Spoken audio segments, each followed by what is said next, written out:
All right, let's talk about a system you probably never, ever think about, but it's one of these hidden things that keeps our entire world running. We're going to deconstruct what looks like a totally ordinary safety document to uncover the high-stakes story it's telling, one checkmark at a time. Let's dive in. I mean, have you ever stopped to really think about that? You and I, we just take it for granted that our grocery stores are packed with fresh food, frozen food, day in and day out. But behind all that convenience, there's this colossal, totally invisible infrastructure, a cold chain that operates on a scale that is just mind-boggling. And the answer is not, just a bigger version of your kitchen fridge.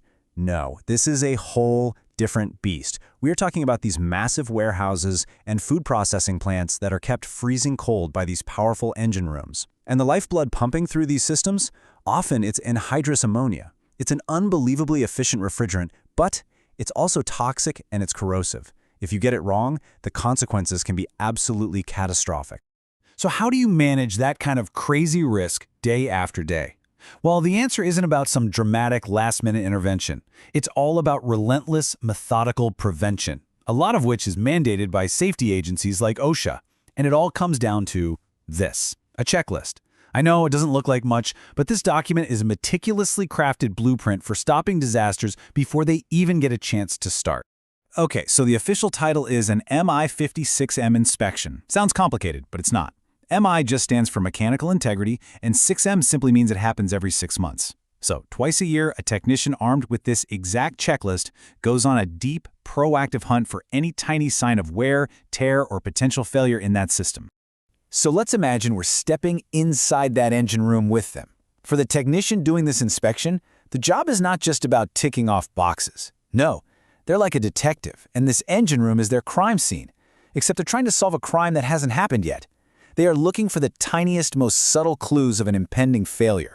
Our first stop on this hunt, the evaporators. If you think about the whole system like a giant air conditioner, these are the units that are actually inside the cold room.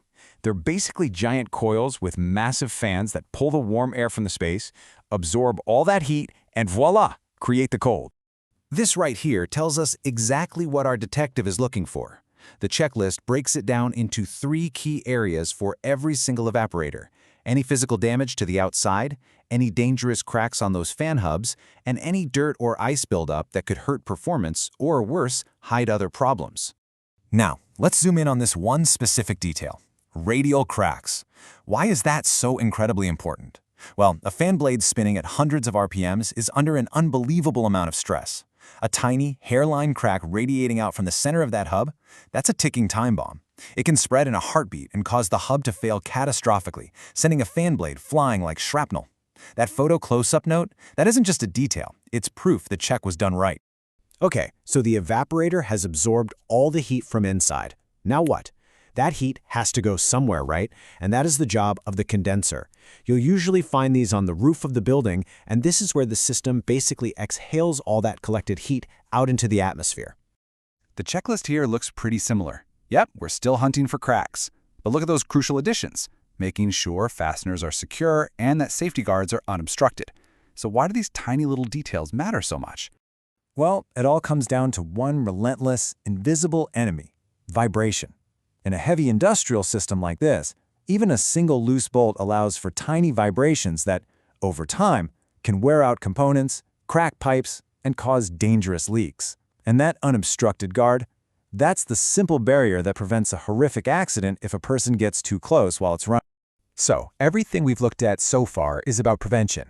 But what if the worst happens? What if, despite everything, there is an ammonia leak? Well, that's when you have to rely on your last line of defense: the emergency safety systems. And of course, even the life-saving equipment needs to be inspected.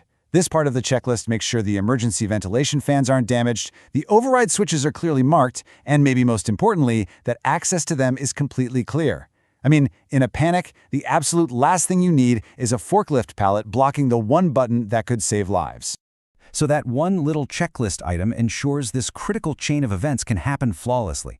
First, a sensor has to detect the invisible toxic gas.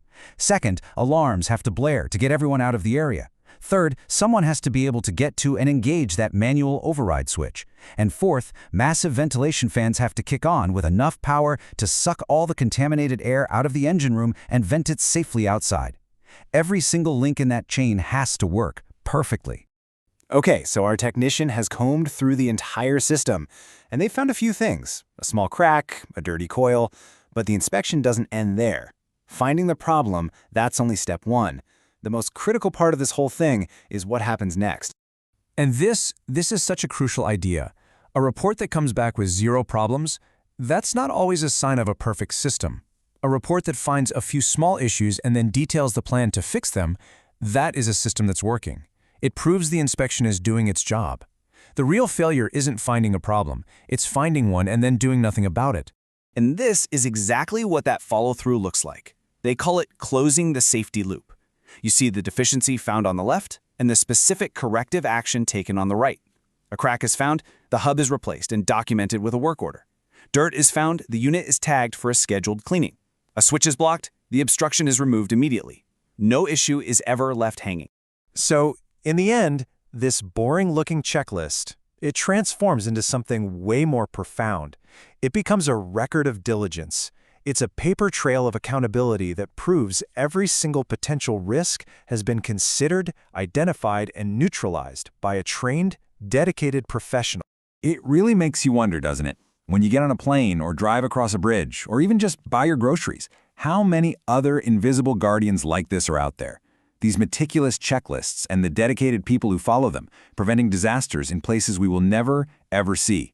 It's the hidden diligence that really holds our modern world together.